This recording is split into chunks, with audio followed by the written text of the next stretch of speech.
Hello and welcome to the Energy Talk, a podcast where we share stories about energy. My name is Olubumi Olajide, and thank you so much for joining us again this week. In this conversation, we're going to focus on the country of India, and we're going to be talking a lot about its renewable energy industry and the electric cars emerging market in India. So India is a very unique country. It accounts for 1.4 billion people. That's the second largest population in the world. And it also produces 6.5% of the global CO2 emissions. Now, according to the Sustainable Energy for All database, India has gone from about 70% to almost 99% electricity access rates in the last 10 years. And this massive leap has led to some consequences, including worsening air quality and a larger overall carbon footprint. So we're going to be talking a lot about what it takes for a country to go from a developing country to an emerging economy and really establish itself, and how the citizens continue to adapt to all these things that come with, let's call it the growing pains. So with all that being said, let's jump right into the conversation with Girish.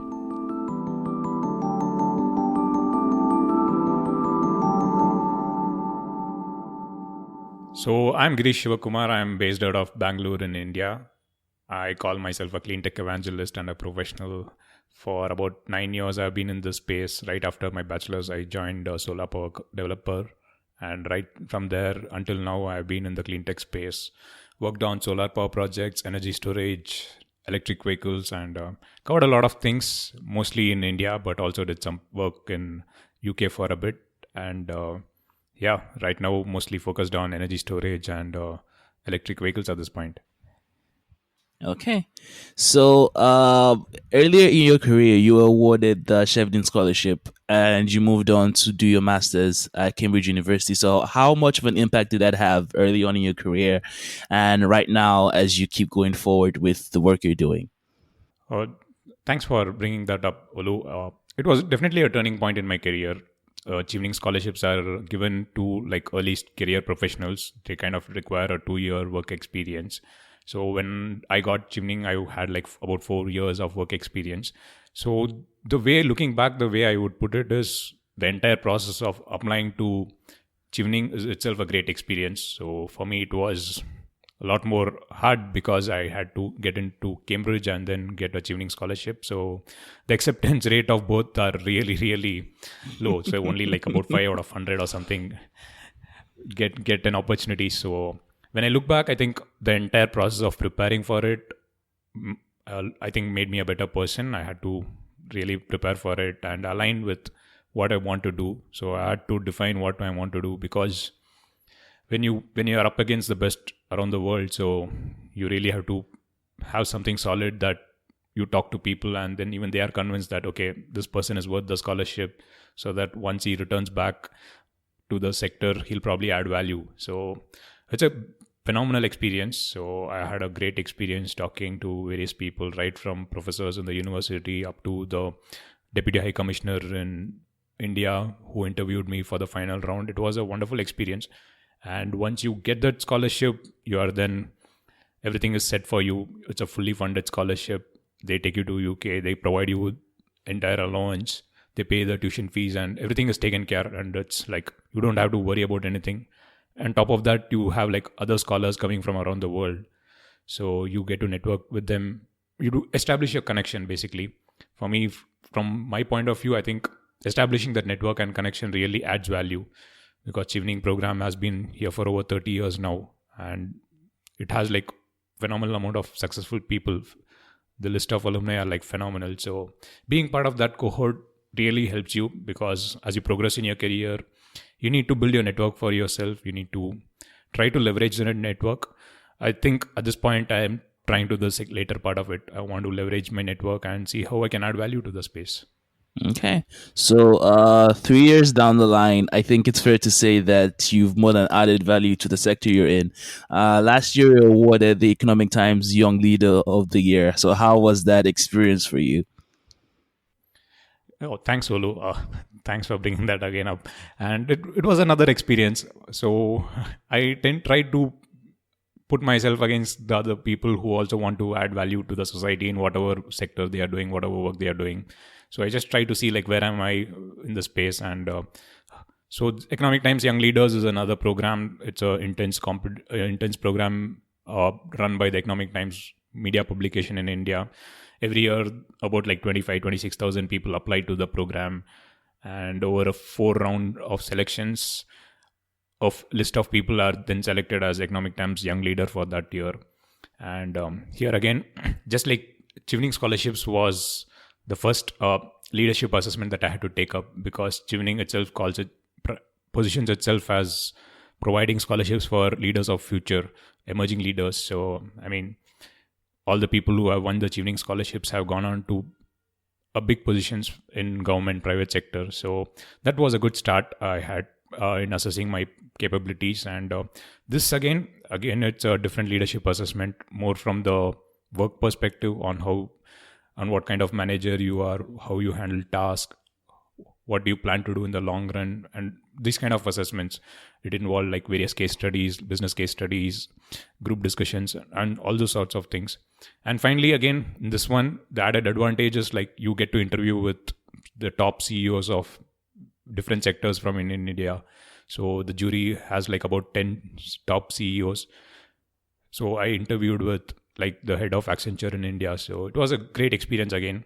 They test you like on really the long-term vision that you have, what do you plan to do, and what value you add to the table.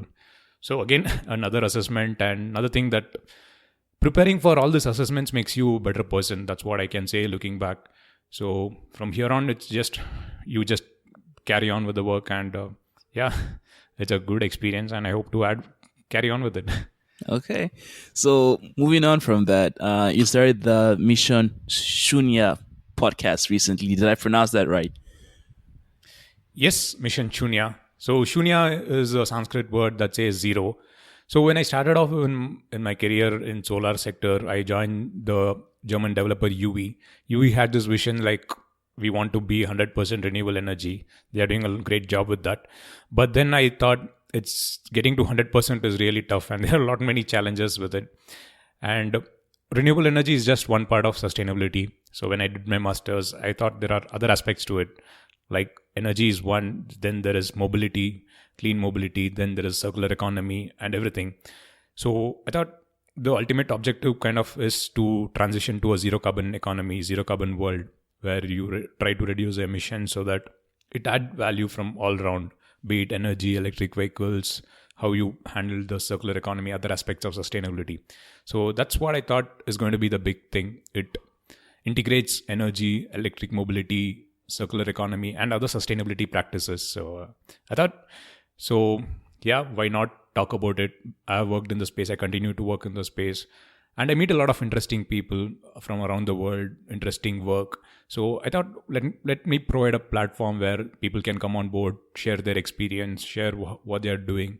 Maybe if listening to the podcast, following the feed on social media, if someone's able to take some action and convince other people, just say 3 people a month, to take action, then I mean the transition to a zero carbon economy can happen in a better way. So yeah, that's how I got started. Okay. So reflecting on the community that you're actively involved in, the country of India, and smaller communities that make up India, there's been a lot of progress in the last 10 years. So in terms of electrification rate, access to energy, it's gone from about 70% to about 95% since 2009. But this development doesn't really reflect what's going on in India. So could you just talk about how it's been going in the energy sector and where India is right now in terms of their development in this cycle? Yeah, that's a valid point that you bring up, and you really get the stats nearly right. So yes, a decade ago, electricity was around that number. A lot of villages in the remote part of country, India is a big country, and remote corners are in difficult terrains where you couldn't probably lay transmission lines to get electricity there. And people in habitation in those kind of pockets were really low. So there was not much done to those sectors. But over the last few years, especially in the later part of the last decade, electrification rapidly scaled up. One is providing, because the previous government got the current government in the previous term got a program called Saubhagya. They said like, we are going to get all villages electrified. So all the pockets that are not accessible by regular grid connection, they started providing mini grids, solar battery systems, and things like that. So this really brought the electrification rate close to 99%. So the small percentage that is missing is in the remote pockets where people staying in small hamlets kind of are not connected. But yeah, I think 100% household level electrification is very soon on the cards. So this is one part of the electricity energy scenario. During the same period, like when I started in 2011, solar prices were pretty high. That was the same globally as well.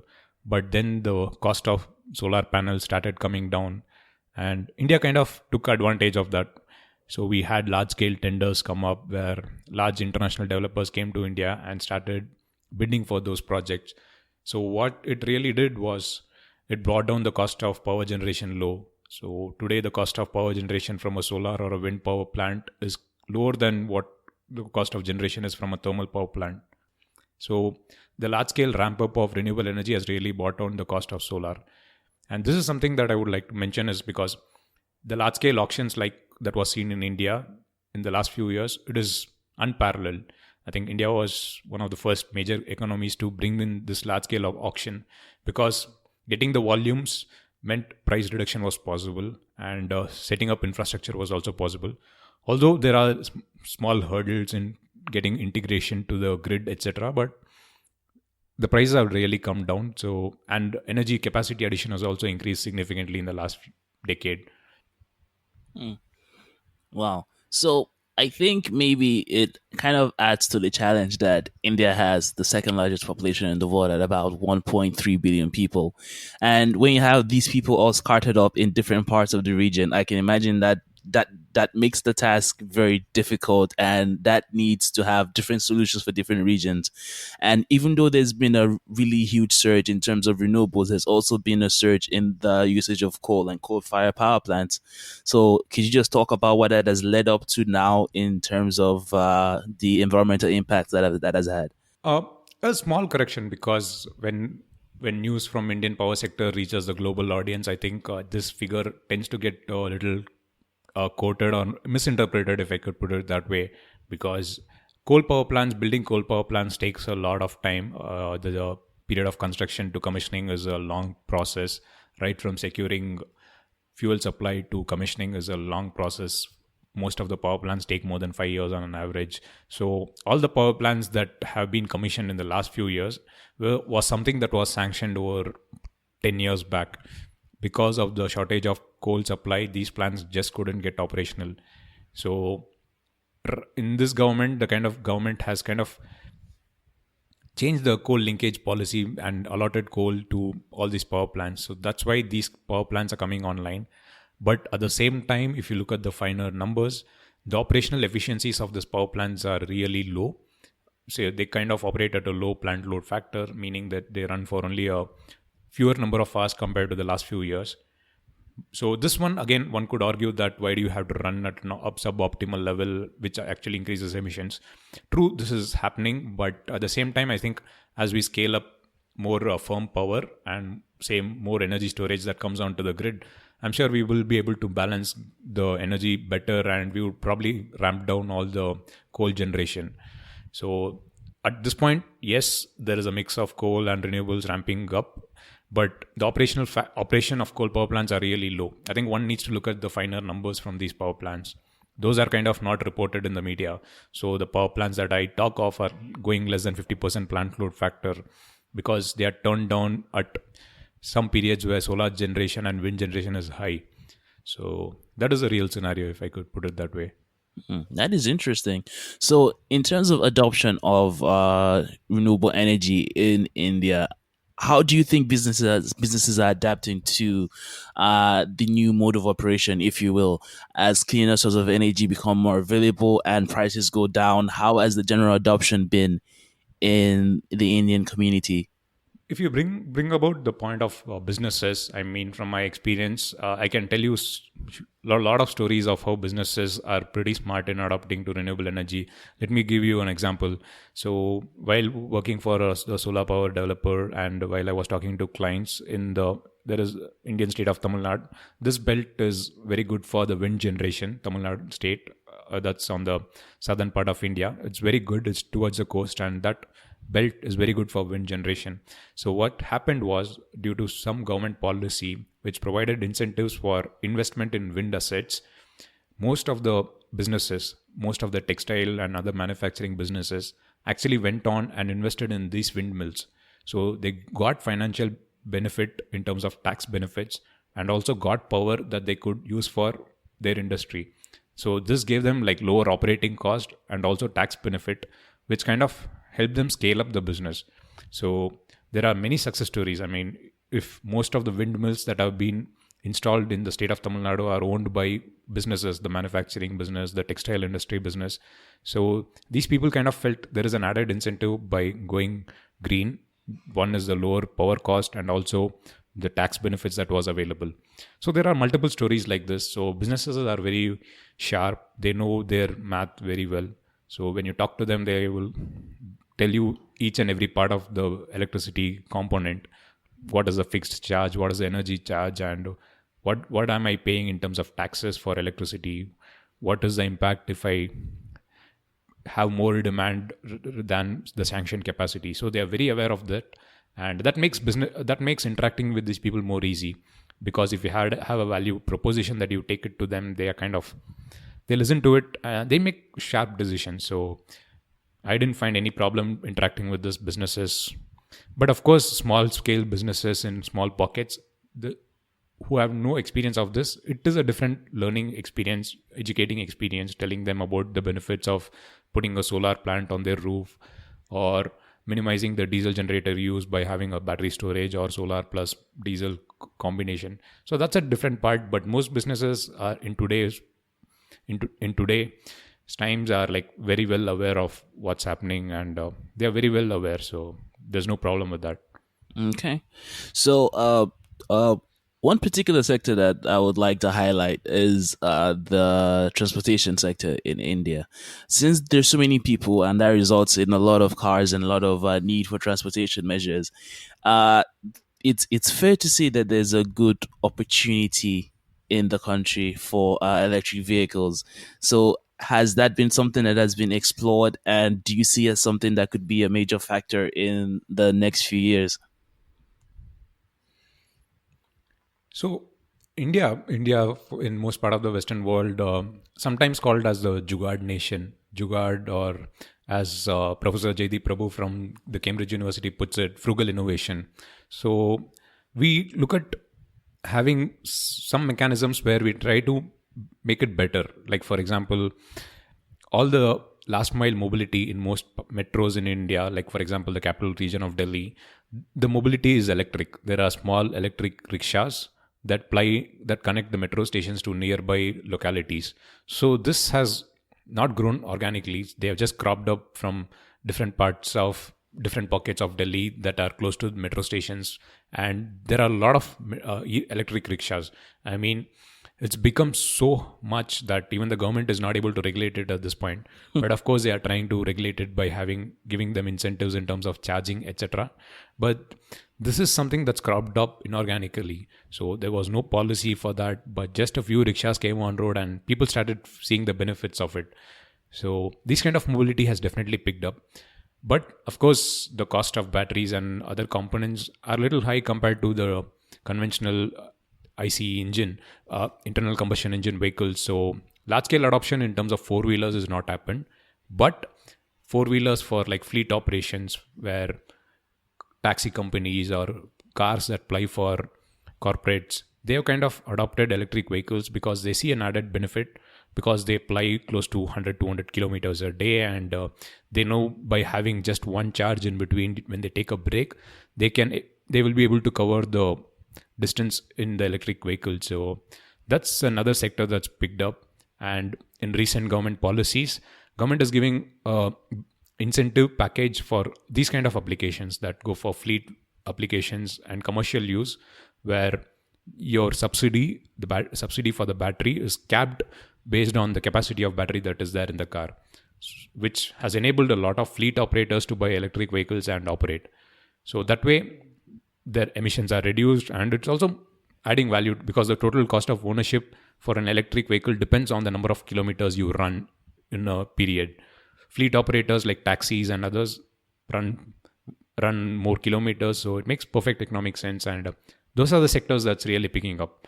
And public buses, electric buses, is again something that the cost of ownership would probably add value over a 10-15 year period, but the cost of bus is pretty high. So again, government has a set of schemes where they're saying like highly congested cities will probably given added incentives to procure electric buses and operate, because most of the transport operations are government run. So there are incentive packages that have been given. So it'll take time to reflect in public mobility at this point. But last mile mobility is kind of sorted out. People are aware, like the three wheelers, electric three wheelers, the tuk tuks are there. They're operating, and they're performing well, if I can say it that way.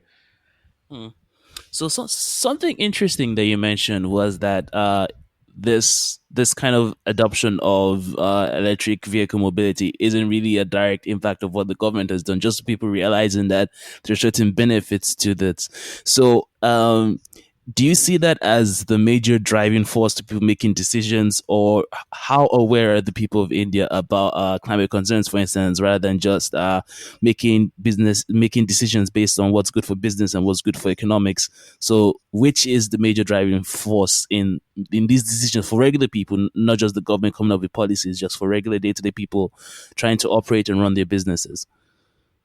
This is an interesting question, because this is a question that I also ponder from time to time. So, which is the direction that the country will go, and what kind of adoption will be there?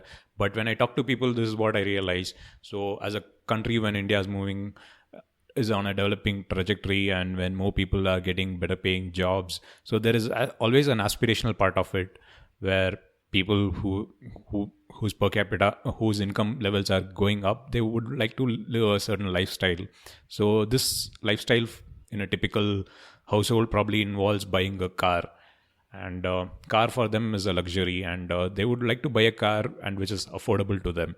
At this point, even though they are aware that an electric car, the operating cost is pretty low, cost wise it's still on a higher side, and they wouldn't want to shell out that extra money to buy an electric car at this point. That is on a average level. But again, the other set of people who are well aware and who can afford that extra buck are buying electric cars. And in recent months, sorry, you can see a lot of international players also launching vehicles. So that kind of thing, people who are aware about sustainability, cleaner mobility, are definitely adopting this. And the other part the other part that is coming up is, again, like I said, the fleet operation is turning electric. People are aware that they can book a taxi that is electric, because electric taxis are also plying. So that is something people are cautiously making decisions on. But again, for an aspirational country, it's a tough call. But I'm sure as time progresses, as the cost of electric mobility comes down, it'll happen.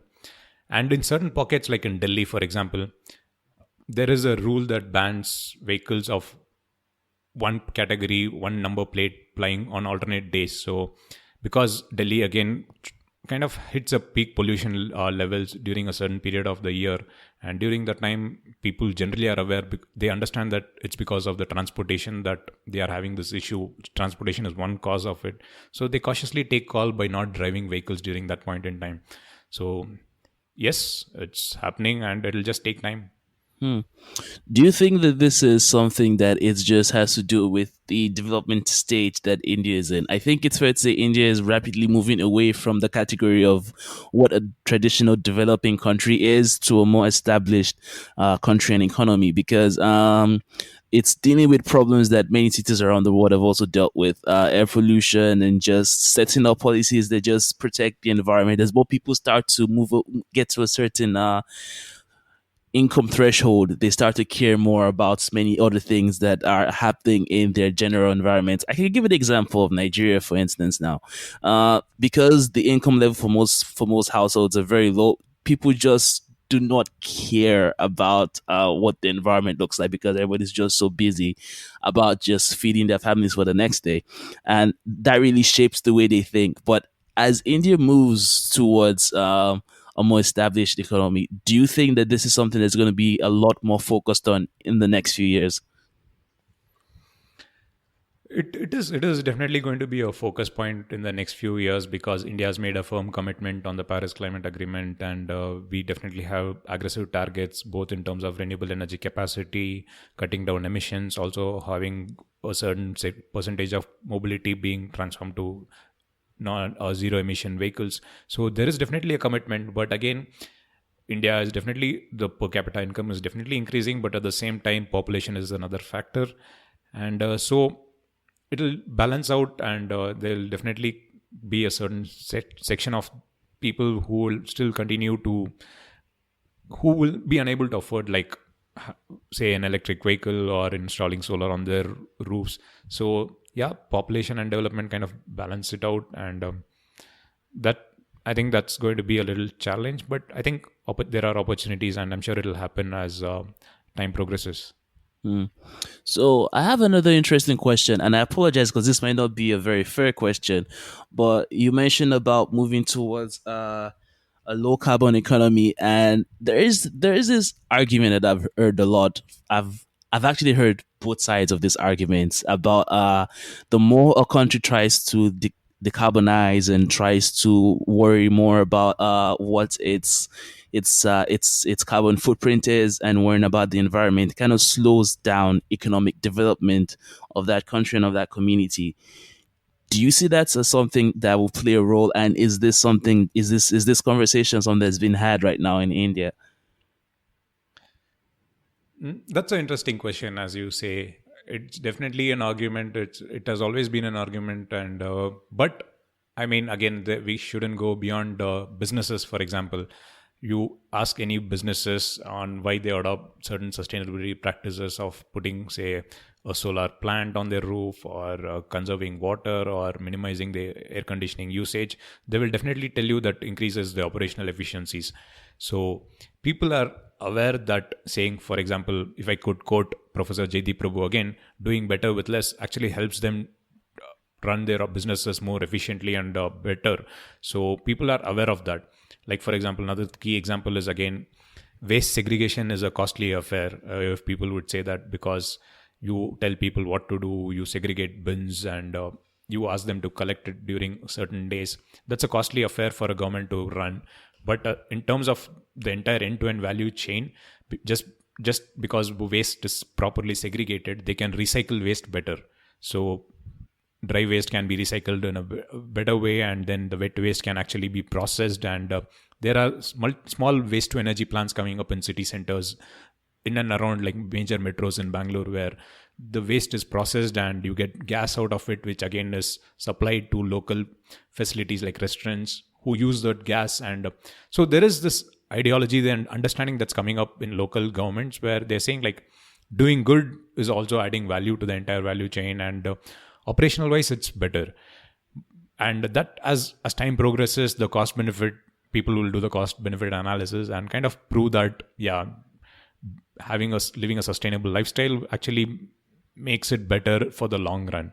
But in the short run, yes, change is always difficult, right? So people will tend to resist to that and always kind of say that change is costly, and that's going to cost more. Maybe there is some merit to it, but I wouldn't totally agree to that. Okay, so that's a fair way to approach this argument. It's a very actionable point of view, but also very manages to be very pragmatic as well. So I actually commend you on that stance. So what would you say is the biggest challenge for the country of India right now as it moves towards low emissions, low carbon economy, and trying to gear itself more towards renewables than higher emission sources of running business? So, what do you think are the major pain points and things that need to be overcome in the next 10, 20 years for India to really be established as a low carbon economy country? The biggest challenge is from the infrastructure point of view. like for example, be it electric mobility or power generation, infrastructure has to keep up pace, because the next phase of development of solar or wind projects are going to happen in pockets that are little further from the grid. So you need to lay new transmission lines, set up new substations, and bring those power to the grid, connect it to the grid, and supply it to other parts. And as you get more and more renewable generation, then you're also adding more uncertainty to the grid. That means you can't supply firm power unless you have other sources to balance it out. Today, ramping up and down of thermal power plants or hydropower plants are very minimum, unless government and other developers invest in something like energy storage that can do ramp up and ramp down to meet the demand and supply at a sub-second level. Then those are the kind of bottlenecks that we will see when integrating more renewable energy into the grid. Likewise, for like mobility, again, as more and more vehicles come, there will be an added demand to the electricity. But of course, the other thing is people will always want to hit the highway, and they would want to see more charging infrastructures there, which again is going to be I wouldn't say a real bottleneck, because I'm sure businesses will find ways to put charging infrastructure, and those will come up, but it's just going to be a time factor. Again, the other part of zero carbon is something that I say the circular economy. I bring this up again and again because, again, waste management and stuff like this, where you upcycle stuff and all this are really crucial. These are the things that are really missed out. But as city progresses, these are the things that the government also needs to identify and encourage businesses who are running these kind of operations. Like, again, I can say, like in my podcast series, I've had like a few entrepreneurs who have come and spoken about how they have converted waste to energy, waste to better quality materials by upcycling and stuff like that. So these are also part of the sustainability aspect and the transition to a zero carbon economy. So, which again doesn't get the attention as like electric vehicle or renewable energy. But these are also something that needs to be addressed, and I'm sure this will happen inorganically, but it'll take time. One more thing that I would like to ask you, because I think it'd be pretty unfair to let you go from the interview without asking you this. So, after the Chevening Scholarship and being named Young Leader by the Economic Times, let's take it back a few years, maybe 5, 6, 7 years ago. And if you meet someone who was in your shoes, just getting out of school, getting their first job, and looking to make an impact in the energy industry or just in the world as general, as we face new challenges and we deal with rapid transition. So what advice would you give someone who wants to get into the industry, the energy industry, and just find the space where they can be impactful and really start working towards solutions? Hey, Olu, that's an interesting question. And since you have put me down the line, and I would like to take this moment to say, like, again, all this thing that have happened is because I've been really grateful. I've been at the right place at the right time. I kind of made like little decisions looking back, which were right. But I'm really grateful for like friends, family, and other people who have supported me in this process. So I definitely thrive on that network of friend, family, and other industry colleagues to go to the next level. So I'm really grateful for that. I would like to thank people who have been part of my journey so far. And this question is perfectly leads me to, I can still imagine the day when, I can still think of the day when I went to this company, UE. I was just passing out of bachelor's. I had like a couple of other offers. I go to this room where the head of the company, Mr. Rajesh Bhatt, is giving an introduction about the company and what they do and stuff like that. The one thing that he told me was like Bangalore being the hub for information technology in India. He just told me this, like renewable energy in 2011 was somewhere like 20 years where IT was. Like information technology in the 1990s is equal to renewable energy in 2011.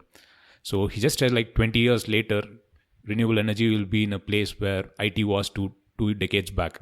So that thought of like, okay, I'm going to enter a sector that's going to be the future, but it will take time. I need to work towards it. So that was a thought that got into my mind at that point, and I think I have never looked back from that. So people have to be fortunate to meet people like that and get into opportunities like that. But I'm sure if you just put your work towards it, I'm sure you will meet the right people and you can take it forward from there. Okay, so thank you so much. So, is there anything else that you want to share regarding where India is, where it's going, or just a commentary about the world? Lots of interesting things have been happening in the climate change discussion and renewable energy. So, is there anything that has piqued your interest in the past few weeks or months about the global conversation? There are a lot of things happening, and again, India is not an isolated case. The other thing that thinking of global events, I think the extreme weather events is something that comes to mind every now and then. Recently, after the Brazil forest fires, we saw Australia's bushfires, and all these events kind of reinforce something that climate change and is something that's not a local issue.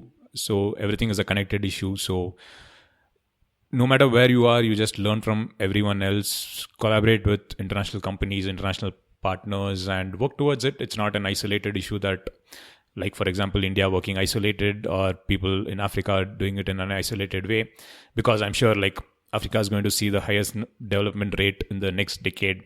So if they are not if that is not in a sustainable fashion, then I'm sure the repercussions are going to be throughout the world. So it's a global phenomenon that we are trying to address, and I'm sure, like, medium like yours, medium like mine, will probably get more people involved and probably spread message to a larger audience. And I hope we continue to do that. No matter what, I think we should collaborate on all such platforms and take the message to the people and make them aware of the facts.